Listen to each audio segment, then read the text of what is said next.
ganap na bagyo o tropical depression ang binabantayang low pressure area na nasa silangan po ng Apari, Cagayan at ito po ay pinangalan ng Goreng ng Pag-asa.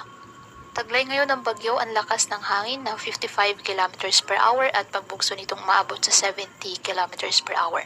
Kumikilos west-northwestward sa mabagal po na paggalaw.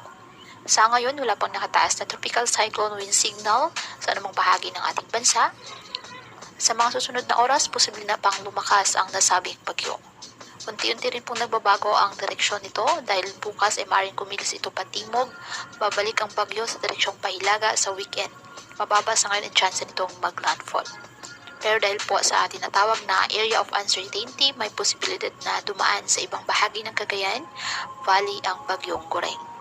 Samantala patuloy namang magpapaulan sa Southern Luzon, Visayas at Mindanao ang hanging habagat, habang mga localized thunderstorms sa natitirang bahagi pa ng Luzon. Ngayong araw may mga pag-ulan po sa Cagayan Valley at Cordillera Administrative Region dahil po sa trough ng bagyong Goreng. Posible po dyan ang mga pagbaha at paghuhod ng lupa lalo na kapag may moderate with at times heavy rains.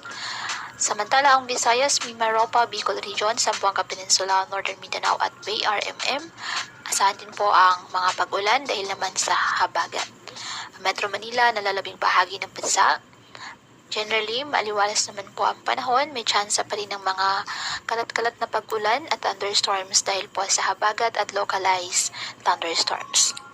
Kaya patuloy po na pinag-iingat ang ating mga kababayan sa mga posibleng pagbaha at pagguho ng lupa lalo na kapag may malalakas na ulan at ugaliin po na magdala palagi ng payong o kahit anumang pananggalang